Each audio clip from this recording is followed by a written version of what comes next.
Today we are going to discuss about DNA replication. DNA replication हम prokaryote eukaryote दोनों के अंदर discuss करेंगे. BS का ये लेक्चर है आज हमारा ज़ूलॉजी एनिमल साइंसेज 2 का. DNA रेप्लिकेशन के अंदर बेसिकली इंट्रोडक्शन की तरफ जाते हैं, डिटेल से इसका प्रोसेस मैकेनिज्म देखेंगे क्या क्या होता है इसके अंदर. तो क्लास सबसे पहले ये है कि इसके अंदर जो DNA रेप्लिकेट करता है, रेप्लिकेशन का मतलब होता है रेप्लिका, कॉपी. किसी एक DNA की जो पेरेंट DNA होगा जिसकी कॉपी बनानी है, जिसको आपने उसकी रेप्लिकेशन का नाम देते हैं कि ये एक DNA आपके पास ओरिजिनल था, उसके साथ उसके जैसा दूसरा DNA बन जाए, उसके जैसा ही सीक्वेंस आए, तो हम उसको बोलते हैं DNA रेप्लिकेशन. डेफिनेटली आप इसको डिफाइन कैसे करेंगे? Copying of parent DNA into daughter DNA.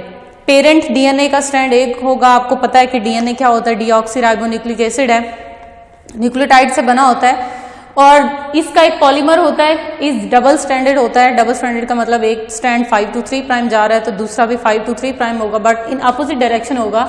जैसे मैंने यहाँ पे आपके पास एक पेरेंट DNA ड्रॉ किया है. पेरेंट DNA का ये अगर आप 5 प्राइम लेबल करते हैं तो this one will be the 3 prime. Direction क्या होगी?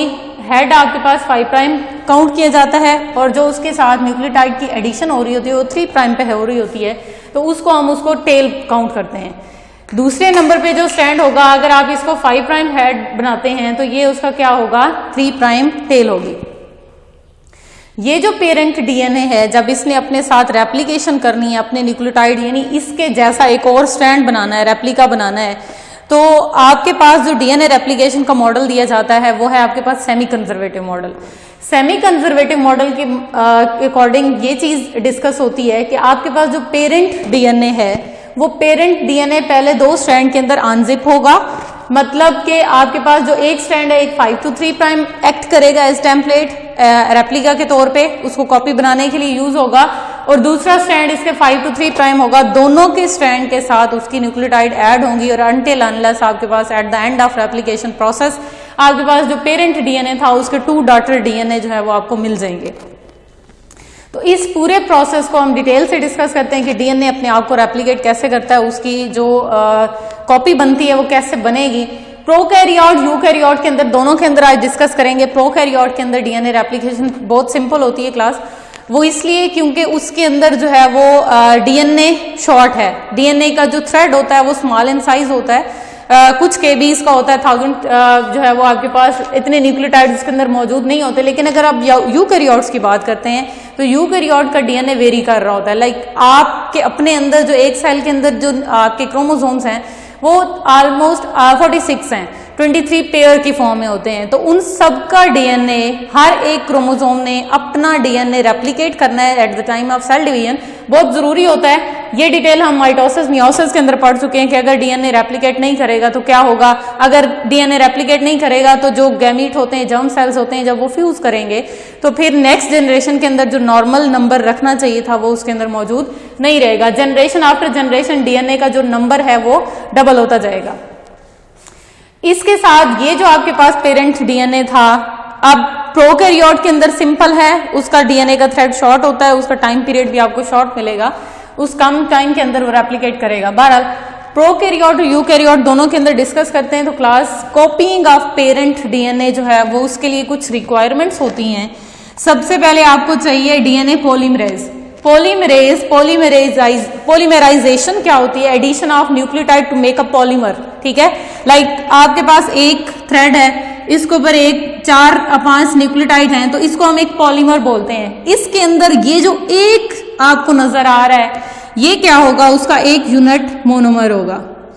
मोनोमर और पॉलीमर के अंदर ये डिफरेंस होता है. Monomer single unit of the whole polypeptide, but in case of the polymerization या पॉलीमर उसके जितने यूनिट है, लेट्स सपोज मैंने ये एक लाइन ड्रॉ की है, उसमें मैंने आपको 5 लाइंस जो है वो स्मॉल लाइंस आपके पास शो की हैं.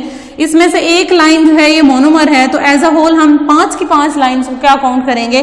This is polymer. तो पॉलीमराइजेशन जब न्यूक्लियोटाइड की एडिशन जो हो रही होती है उसको हम पॉलीमरेज बोलते हैं. उस एंजाइम को जो इस न्यूक्लियोटाइड को ऐड करेगा वो पॉलीमरेज होगा. तो DNA के अंदर यूज हो रहा है, DNA के रेप्लिकेशन के अंदर. That's why we can say that this is the DNA polymerase enzyme. DNA polymerase जब हम बात करते हैं प्रोकैरियोट्स के अंदर क्लास, तो प्रोकैरियोट के अंदर जो रेप्लिकेशन हो रही होती है उसमें डीएनए पॉलीमरेज यूज होगा। डीएनए पॉलीमरेज 3 टाइप के यूज होते हैं इन case of prokaryote replication, polymerase 1, 2 and 3 polymerase. अब इनका काम क्या होता है, ये तीनों काम इनके लिए अलग अलग जो है वो प्रोकैरियोट के अंदर इनको प्रोवाइड किए जाते हैं। जो पॉलीमरेज 1 है एंड 2 है, ये सपोर्टिंग रोल प्रोवाइड करता है उसको, यानी जो पॉलीमरेज 3 अपना काम करेगा, न्यूक्लियोटाइड की एडिशन करेगा, तो उसको जो सपोर्ट देगा वो पॉलीमरेज 1 है, और जो उसके साथ पॉलीमरेज 2 है, डीएनए पॉलीमरेज 2, ये उसको प्रूफ रीड करेगा कि डीएनए के अंदर फॉर्मेशन में, डीएनए के रेप्लिकेशन के अंदर कोई मिस्टेक तो नहीं हुई। इन केस अगर कोई मिस्टेक हुई है या आरएनए के न्यूक्लियोटाइड निकालने होते हैं, वो कहाँ होते हैं वो हम डिस्कस करते हैं, उसके लिए ये प्रूफ रीड का काम करेगा, यानी फाइनल करेगा जो थ्रेड नया बना है वो थ्रेड बिल्कुल ठीक है, रेप्लिका है to their template parent strand. Polymerase 3 क्या काम करेगा, पॉलीमरेज 3 बेसिकली पॉलीमराइजेशन करता है class, addition of nucleotide on the daughter strand. जब ये पॉलीमरेज 3 अपना काम कर रहा होता है तो उस टाइम में कुछ ना कुछ ऐसा होगा कि जो उसके बाद प्रूफ रीड करने के लिए डीएनए पॉलीमरेज 2 जो है वो अपना काम करेगा। ये प्रोकैरियोट्स की सूरत में होता है, but in case of eukaryotes single DNA polymerase 3 जो कि डीएनए की रेप्लिकेशन में डीएनए की जो न्यूक्लियोटाइड है उसके एडिशन कर रहा है, वही तीनों काम 1 बाय 1 जो है वो परफॉर्म कर रहा होता है। तो उसमें अलग अलग कोई रिक्वायरमेंट नहीं होती है कि डीएनए पॉलीमरेज 1, 2, 3 जो है वो यूकैरियोट के अंदर भी मौजूद हो। डीएनए पॉलीमरेज 3 खाली खुद ही उस पूरी रेप्लिकेशन को परफॉर्म कर लेता है, उसको हम कैरी ऑन कर लेते हैं। बाद में आपको एक प्राइमेज एंजाइम चाहिए है, एंजाइम्स का ग्रुप आपको रेप्लिकेशन के लिए नीड होता है। उसमें जो प्राइमेज एंजाइम है क्यों जरूरी है क्लास, इसलिए क्योंकि जो आपका डीएनए पॉलीमरेज 3 है, इस 3 पॉलीमरेज को स्पेसिफिक जगह पे अटैच करने के लिए कि यहां से रेप्लिकेशन स्टार्ट होनी है, ओरिजिन से recognition of the specific site on the template strand, वो आइडेंटिफाई करवानी है अगर डीएनए पॉलीमरेज 3 को, तो वो एक स्ट्रैंड आता है जिसको हम नाम देते हैं प्राइमर। प्राइमर 10 न्यूक्लियोटाइड का सीक्वेंस होता है, 10 न्यूक्लियोटाइड का सीक्वेंस होगा और आरएनए प्राइमर होगा। दैट मीन इसमें जो न्यूक्लियोटाइड की एडिशन होगी क्लास, वो एडेनिन, ग्वानिन, साइटोसिन और साथ में थायमिन की जगह यूरासिल मौजूद होगी इस प्राइमर के सीक्वेंस में, जो कि 10 न्यूक्लियोटाइड का सीक्वेंस है क्लास। अब इस प्राइमर को बनाने के लिए, यानी कि रिकग्निशन साइट प्रोवाइड करनी है अगर आपको डीएनए पॉलीमरेज 3 को, तो आपको देना है प्राइमर। उसके लिए प्राइमर बनाने के लिए आपको एक एंजाइम चाहिए जिसको आप नाम देते हैं प्राइमेज। प्राइमेज एक ऐसा एंजाइम है that are involved in the formation of primer sequencer that is about 10 nucleotide that provide the recognition site for the attachment of DNA polymerase 3 in case of prokaryotes. लेकिन यही primer eukaryote के अंदर भी use होता है और उसके अंदर भी ये फॉर्मेशन करता है। उसके अंदर कैसे बनेगा वो भी डिटेल से डिस्कस करेंगे। पहले आपको सिंपल प्रोसेस प्रोकैरियोट के अंदर समझाना है ताकि आपको कॉन्सेप्ट क्लियर हो जाए। देन आपके पास ये एक एंजाइम चाहिए होगा, third enzyme, that is ligase. Ligase का काम सिंपल आपने अपने माइंड में कॉन्सेप्ट बनाना है क्लास के, दैट एक्ट एज ग्लू। जैसे आपके पास जो ग्लू होती है या जो भी आपका यूज करते हैं वो अटैचमेंट के लिए, किसी चीज को फिक्स करने के लिए यूज होगी, तो जो लाइगेज है ये डीएनए रेप्लिकेशन के अंदर जो छोटे छोटे फ्रेगमेंट्स बनेंगे उन फ्रेगमेंट्स को अटैच करने के लिए, फिक्स करने के लिए लाइगेज यूज होता है, that act as glue. Then आपके पास हेलिकेज आता है। This is very very important enzyme in case of DNA replication. ये क्या करेगा, हेलिकेज एंजाइम ऐसा एंजाइम है क्लास जिसने जो डीएनए के आपके पास 2 स्ट्रैंड एक दूसरे के साथ चिपके हुए हैं, इन दोनों स्ट्रैंड के दरमियान जो हाइड्रोजन बॉन्ड है एडेनिन थायमिन के दरमियान और ग्वानिन साइटोसिन के दरमियान है, जो सेंटर के अंदर 3 बॉन्ड पाए जाते हैं, 2 बॉन्ड पाए जाते हैं, उन बॉन्ड्स को ब्रेक करना है अगर, तो वो बॉन्ड ब्रेक करने के लिए कौन आएगा, helicase. That unzip the 2 strand of DNA parent DNA, तब जाके आपका जो डीएनए है वो रेप्लिकेट करेगा, उसकी कॉपी बनेगी। जब तक ये खुलेगा नहीं तो फिर इसके साथ कॉपी की फॉर्मेशन नहीं होगी। तो अनजिप करने वाला कौन होता है? जैसे सिंपल आपके पास आपने जिप देखी होगी, उस जिप को खोलने के लिए एक नॉट सी लगी होती है, एक आप कह सकते हैं एक बटन सा होता है, उसके साथ उसको जिप को खोला जाता है, ठीक है। तो जैसे जिप खोलने के बाद वो दो हिस्सों में, आप स्वेटर है कुछ भी है उसके साथ वो दो हिस्सों में डिवाइड होता है, तो बिल्कुल वैसे ही है डीएनए अपने आप को खोलेगा तो किस एंजाइम की प्रेजेंस में? हेलिकेज एंजाइम की प्रेजेंस में। हेलिकेज ने खोलते जाना है, पीछे से न्यूक्लियोटाइड डीएनए पॉलीमरेज ने ऐड करते जाना है। उसके बाद क्लास टेम्पलेट स्टैंड या फिर पेरेंट डीएनए, जिस डीएनए के हिस्से को या जिस डीएनए को आपने कॉपी करवाना है, सेल ने कॉपी करवाना है, उस ऑर्गेनिज्म के अंदर कॉपी होना है, वो सेल के अंदर उसका रेप्लिका चाहिए, यानी उसकी पेरेंट टेम्पलेट चाहिए जिसका रेप्लिका बनेगा आगे। तो पेरेंटल डीएनए आपको चाहिए होगा, चाहे वो प्रोकैरियोट्स हैं चाहे वो यूकैरियोट्स हैं, दोनों के अंदर बहुत जरूरी होता है। तो बहरहाल इसके साथ जो है रेप्लिकेशन स्टार्ट होती है। अब हम चलते हैं कि जो आपका डीएनए पॉलीमरेज 3 है इन case of prokaryote and eukaryote DNA polymerase, उसका क्या आपके पास जो है वो स्ट्रक्चर मौजूद होता है। 1 and 2 डीएनए पॉलीमरेज से, उन दोनों से DNA polymerase 3 larger in size होता है, डाइमर इन नेचर होता है क्लास।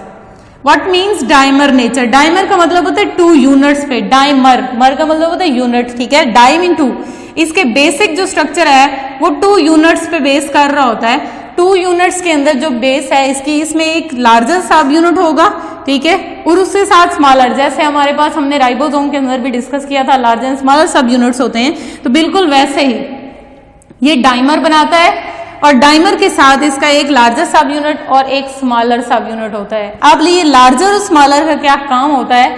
इसका काम ये होता है कि आगे जाके जो आपका एक लीडिंग स्ट्रैंड बनेगा, लीडिंग स्ट्रैंड बनाने के लिए लार्जर सब यूनिट यूज होता है, लेगिंग स्ट्रैंड बनाने के लिए उसका सब यूनिट 2 यानी कि उसका स्मॉलर सब यूनिट जो है वो यूज होता है। हम इसको सब यूनिट 1 और 2 कंसिडर कर लेते हैं, लेबल कर लेते हैं इसको, ताकि आपको क्लियर हो जाए अगर एप्लीकेशन जब हो रही होती है। बहरहाल इसके बाद आपके पास जो आता है वो प्राइमर का आपको बता दिया कैसे कैसे बनता है। अब हम चलते हैं मैकेनिज्म की तरफ और डीएनए की रेप्लिकेशन के अंदर कितने स्ट्रैंड बनते हैं, कौन सा स्ट्रैंड क्या नाम दिया जाता है उसको, किसकी क्या फॉर्मेशन होती है, किसकी क्या डायरेक्शन होती है, वो डिस्कस करते हैं class.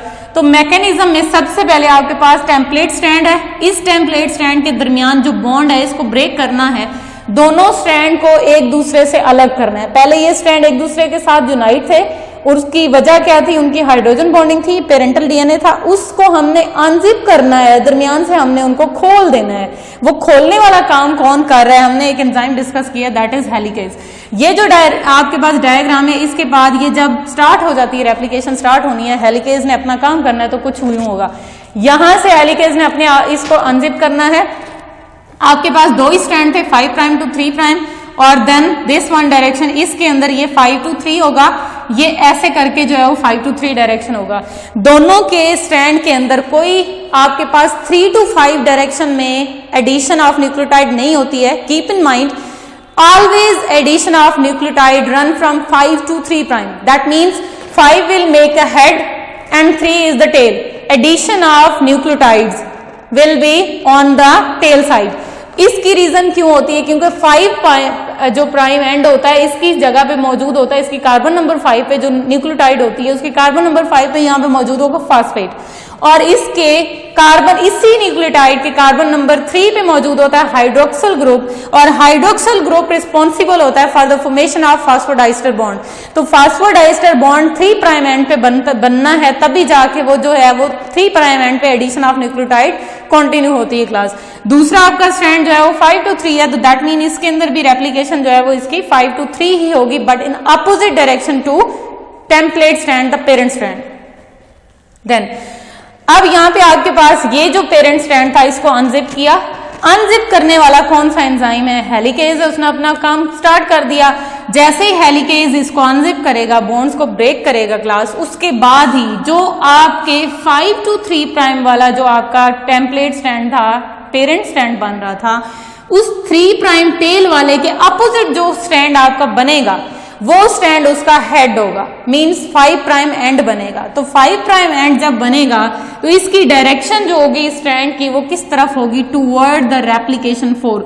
This strand, the parental strand, when unzipped by helicase enzyme will appear as the fork like this. ठीक है, इस फोर्क की तरफ अगर ये रेप्लिकेशन फोर्क की तरफ पॉलीमरेज बनाएगा, दैट मीन इसके अंदर क्या होगा, आपके पास ये स्ट्रैंड जो है वो कॉन्टिन्यूस होगा, इसके अंदर कोई दरमियान में ब्रेकेज नहीं है, कोई इसके अंदर जो है वो डिसकंटिन्यूटी नहीं होगी, कॉन्टिन्यूस होगा।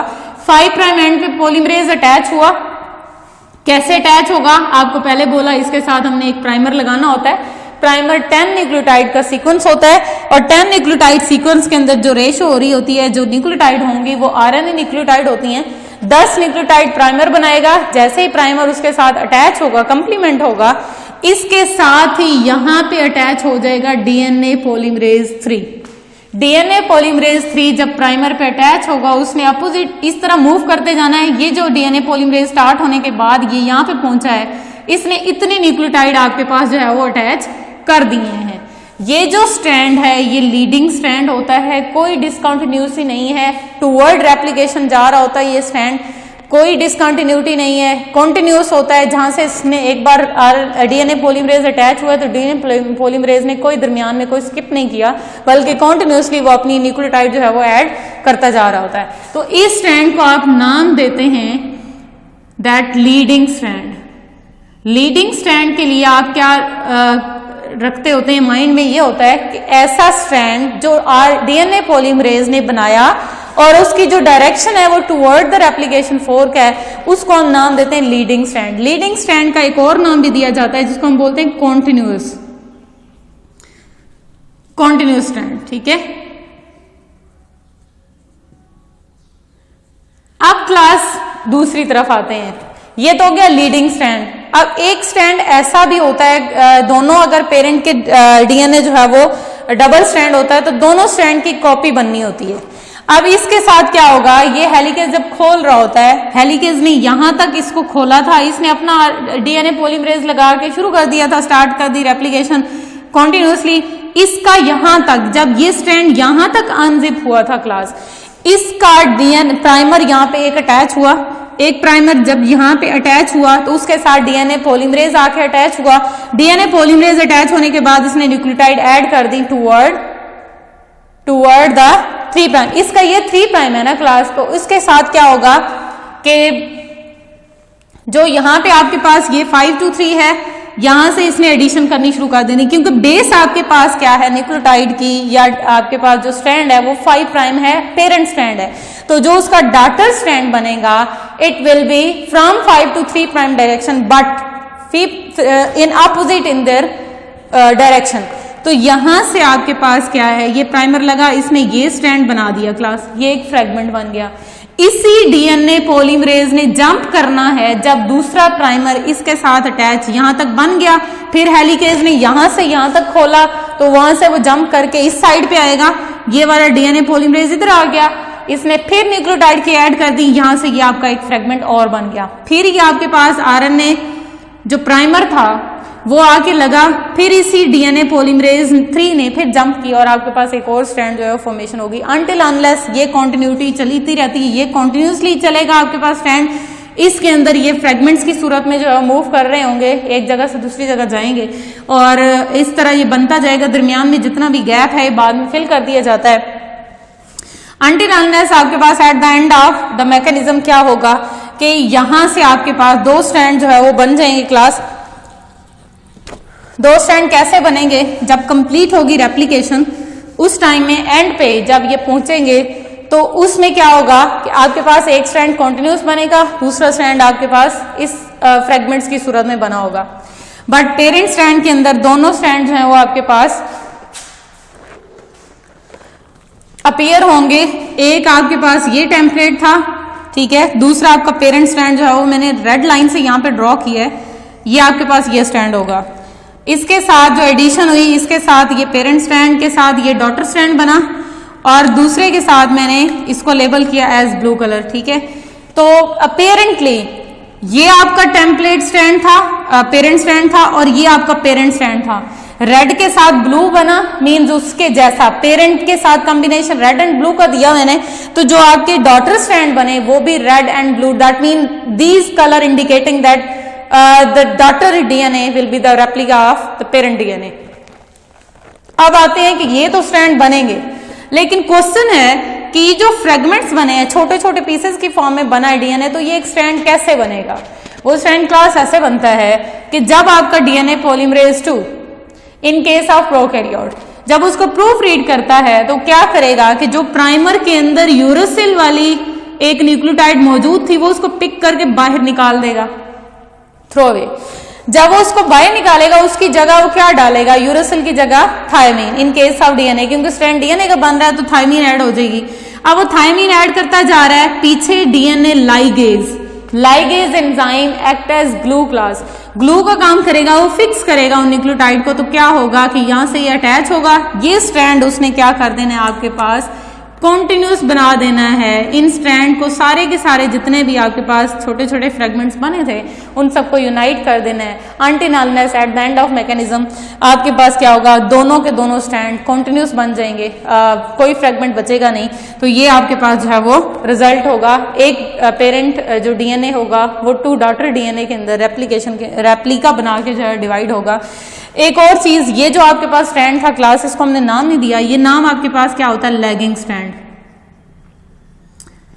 लैगिंग स्ट्रैंड का दूसरा नाम डिसकंटिन्यूअस स्ट्रैंड भी होता है। डिसकंटिन्यूटी का मतलब कॉन्टिन्यूअस नहीं है, एक बार प्राइमर लगा है या डीएनए पॉलीमरेज अटैच हुआ उसके बाद स्ट्रैंड नहीं बना, बल्कि वो पीसेस की फॉर्म में अरेंज हो रहा है। उसके बाद इन्हीं फ्रेगमेंट्स को एक साइंटिस्ट थे ओकाजाकी, उन्होंने इसको आइडेंटिफाई किया था। उनके नाम के बिहाफ पे, उनको ऑनर के बिहाफ पे हम इन स्ट्रैंड को ओकाजाकी फ्रेगमेंट्स भी बोलते हैं क्लास। ओकाजाकी फ्रेगमेंट्स जो है वो क्या करते हैं, छोटे छोटे फ्रेगमेंट्स बनते हैं डिसकंटिन्यूअस स्ट्रैंड पे away from the replication fork, ये स्ट्रैंड बनता है। कभी कभी इनके अंदर डिफरेंस आता है, लीडिंग और लैगिंग के अंदर क्या बेसिक डिफरेंस है क्लास? तो leading strand toward replication fork बनता है, lagging strand away from the replication fork बनता है। जो डायरेक्शन रेप्लिकेशन फोर्क के उसके अपोजिट मूव करता है उसको हम लैगिंग स्ट्रैंड बोलते हैं। ये तो हो गया क्लास, रेप्लिकेशन एंड हो जाएगी। अब लैगिंग स्ट्रैंड के अंदर कितने कितने न्यूक्लियोटाइड का जो है वो सीक्वेंस बनता है आपको पता है? 100 to 200 न्यूक्लियोटाइड का बनता है, 1000 to 2000 का बनता है। 100 to 200 का मतलब है कि आपके पास ये इस सीक्वेंस के अंदर एक थ्रेड जो है वो एक फ्रेगमेंट इस 100 to 200 प्रोकैरियोट की फॉर्म बनेगा। 1000 to 2000 जो न्यूक्लियोटाइड हैं वो यूकैरियोट के अंदर एक फ्रेगमेंट के अंदर, एक डिसकंटिन्यूअस स्ट्रैंड के अंदर या एक ओकाजाकी फ्रेगमेंट के अंदर जो है वो अटैच होते हैं। अब आते हैं क्लास प्रोकैरियोट की रेप्लिकेशन यहाँ पे क्लोज होती है जब आपके पास पेरेंट डीएनए के अंदर डिवाइड होता है, और ये division at the time of cell division होता है, जब सेल डिवाइड करने लगता है, चाहे वो प्रोकैरियोट्स का है या यूकैरियोट्स का है, उस टाइम में डीएनए अपने आप को रेप्लिकेट करता है इंटरफेज के अंदर, सिंथेसिस फेज के अंदर। एस फेज जो आपने सेल साइकिल में पढ़ी थी उसके अंदर ये सारे के सारे रेप्लिकेशन स्टार्ट होती है क्लास। अब आते हैं कि डीएनए यूकैरियोट के अंदर कैसे रेप्लिकेट करता है। लेट्स सपोज इतना जो है वो आपके पास थ्रेड है, ये सारे का सारा डीएनए, तो जब आप इसको खोलेंगे तो इसके साथ ये एक लीनियर डीएनए की फॉर्म में अपीयर होता है, बट ऐसा नहीं होता कि इसका इतना लंबा थ्रेड होता है, यूकैरियोट्स के अंदर डीएनए ज्यादा होता है तो एक साइड से रेप्लिकेशन नहीं स्टार्ट की जाती, बल्कि डिफरेंट जगह पे डीएनए को ओपन किया जाता है। अगर आपके पास जैसे ये है तो यहां से हमने अगर ओपन किया दरमियान से, तो यहाँ पे एक बबल बनाएंगे, वो उसको हम बोलते हैं replication bubble class. Replication bubble का ओरिजिन कैसे पता चलेगा? वो डीएनए पॉलीमरेज 3 खुद ही आइडेंटिफाई करता है, मैंने यहाँ से जो है रेप्लिकेशन स्टार्ट करनी है। फिर उसके बाद अगर ये 5 प्राइम to 3 प्राइम है यूकैरियोट के केस में, तो ये 3 होगा, ये 5 होगा, इसका हेड होगा।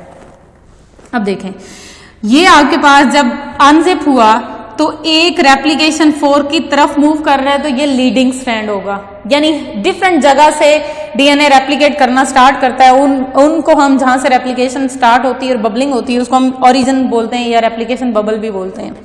अब यहां से आपके पास ये डीएनए पॉलीमरेज अटैच हुआ था, प्राइमर आया था, यहां से इसने टुवर्ड रेप्लिकेशन फोर्क डायरेक्शन में मूवमेंट की, तो ये उसका क्या होगा? लीडिंग स्ट्रैंड होगा क्लास। और इसी के साथ ये अवे फ्रॉम रेप्लिकेशन फोर्क, तो ये उसका क्या होगा? लैगिंग स्ट्रैंड होगा। इसी तरह ये इसने इस डायरेक्शन में अपनी रेप्लिकेशन डीएनए ने अपने आधे पीस पे करने शुरू कर देनी है, आधे पीस में इस डायरेक्शन में मूव करना है। अब ये इसका लीडिंग स्ट्रैंड हमने बनाया, दूसरे का ये क्या होगा, टुवर्ड रेप्लिकेशन फोर्क है तो ये लीडिंग स्ट्रैंड होगा, और इसकी तरफ क्या होगा, ये away from the replication fork जा रहा है तो ये उसका क्या होगा, लैगिंग स्ट्रैंड होगा। अनटिल अनलेस आपके पास ये जो जितने बबल हैं वो सारे रेप्लिकेट कर जाते हैं और डीएनए एक कॉपी, एक पेरेंट डीएनए से 2 कॉपीज बन जाती हैं और डीएनए की रेप्लिकेशन कंप्लीट होती है। इस तरह आपके पास जो डीएनए की रेप्लिकेशन का मैकेनिज्म है वो कंप्लीट होता है अनटिल अनलेस सेल डिवाइड कर जाएगा और आपके पास पेरेंट डीएनए के जितना पेरेंट सेल के अंदर डीएनए मौजूद था उतना ही डॉटर डीएनए के अंदर आ जाता है। This was all about the today's DNA replication topic class. इंशाल्लाह नेक्स्ट लेक्चर के साथ फिर मिलेंगे, तब तक के लिए अल्लाह हाफिज़।